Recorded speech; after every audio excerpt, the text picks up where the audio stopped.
Do you notice yourself starting and stopping your running routine? If so, it's probably because you're making one of these two mistakes. The first one is probably that you are training too fast. Tell me if this is you. You start a new running plan, you get your first weekend, you feel really good, you're feeling really proud, the endorphins are flowing. Then you get into week 2 and 3 and you are just tired and you think, there is no way I can sustain this. I should probably be done. It's probably because you're running too fast. A lot of times people think when you go out and run, you should be running hard efforts, and that is literally the farthest thing from the truth. When you go out and train, 80% of your runs should be conversational, meaning that if you had a running buddy running next to you, you guys should be able to talk the entire time. You could test this concept by just literally talking out loud or praying out loud. Who cares if you think you look crazy? But if you can't talk while you're running, you are running too fast. And it might even be that you are jogging very slowly and you can't talk. It probably means you should start by walking.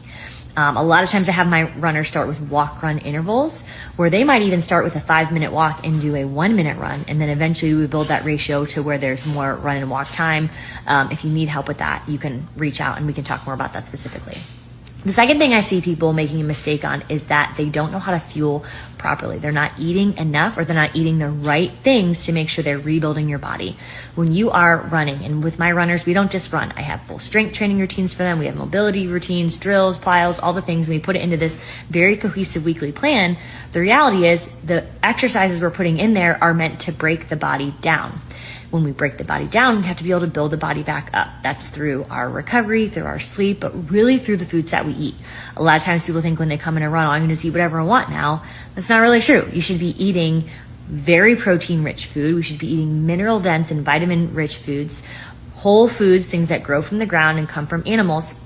And we need to make sure we're eating enough of them. That's why a lot of runners typically struggle with anemia or low energy, because they're just not getting the right amounts of foods, or they're not eating enough of those foods, or they're eating the wrong kinds of foods. So to ask yourself, are you going out and doing all your runs super hard?